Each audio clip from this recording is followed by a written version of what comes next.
ሴት ልጅ በወደቀች ጊዜ ዳግም እንድትነሳ የምትሆነው ቤተሰቧ ተጎኗ የሆነ ቀን ነው ይል ነበር አባቴ ማለት ነው።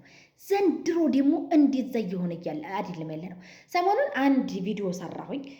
የሀገር ሽማግሌዎች በአረብ ሀገር ሴት ላይ የምትሸመግሉትን ሽምግልና አስተካክሉ።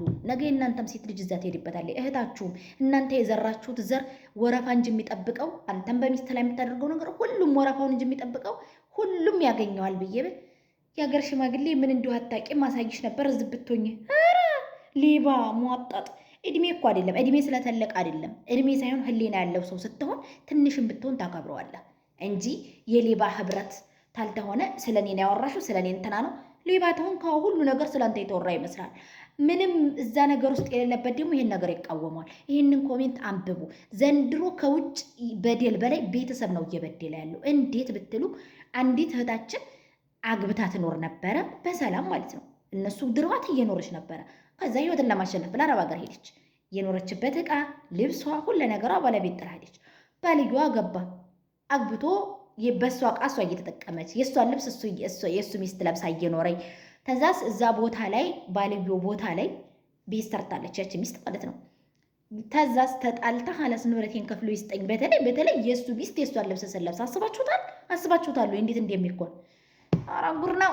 ኧረ እንዴ ፈጣሪ ያለ እንደው ከዛ ምን ቢፈጠር ጥሩ አገር ገባች ያች ልጅ ማለት ነው። አገር ገብታ ነው አፋቶኝ አገር ተመግባቷ በፊት አረብ አገር ስትሄድ ነው ይፍች ባልሽን እንዴት አይ ጥሩ አይደለም አይሆንሽም እትት ለምን በእነሱ ላይ ገንዘቡ እንዲሄድ ነው። ይሄ ገንዘብ እኮ ነው ጉድ ያፈላበት። አረብ አገር ባይመጣስ ባሉ ተሚስቱ ጋር ተስማምቶ በዲህነቱ ቤተሰቡ ጋር ተስማምቶ አንድ ማን ነው 4 ዲፎ ጋግሮ ተሄዶ እኮ ያለ ፍቅር ነበረ። ዘንድሮስ በሚሊየን ሰጣችሁ በመቶ ሰጣችሁ የቀረ ጊዜ አመዲ ጉድ ይፈላል። አረ መጋደላችን ነው እንደው እኔማ ካልሆነልኝም ማረውሪ አልሚየም ሄደች ያች ልጅ። ከዛ ተሄደች በኋላ ምን ተፈጠረ?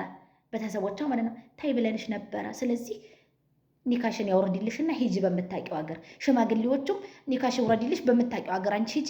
ዋናው መላቀቅሽ ነው። መላቀቅ ምንድን ነው? ተጣብቀው ነበር እንዴ እነሱ? ሹ መላቀቅ ኒካ እኮ በሸሪዓ ፍርድ ቤትም እኮ ይወርዳል። እንዴት ነው ያቺ ሴት አረብ ሀገር ሂዲያ እዛ ቦታ ላይ ቤት ሰርታ የእንጨትና የቆርቆሮ የቢስማር ብቻ ነው እንጂ የሚገባሽ መሬቱ የሱ ነው። እሺ እንደዛ ይደረጋል? ይቻላል?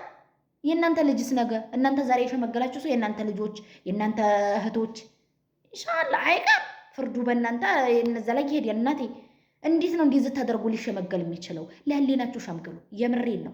ህሊና ትራስ አይፈልግም። የትኛውን ቦታ ላይ ብተኛ ሳይቆረቁርህ ተኝተህ ትነሳለህ። እንደዛ አይነት ነገር ግን እያደረጋችሁ እያወቃችሁ እኮ ነው። አንድ መንደር እየበላን እየጠጣን አንድ አካባቢ አንድ ሰፈር ሆነን መቼም ከሌላ ሀገር መጥቶ እኮ አይሸመግለንም። የእነዛን የሰዎች ሂስትሪ የሚያሰው ነው ሽማግሌ የሚሆነው አይደል?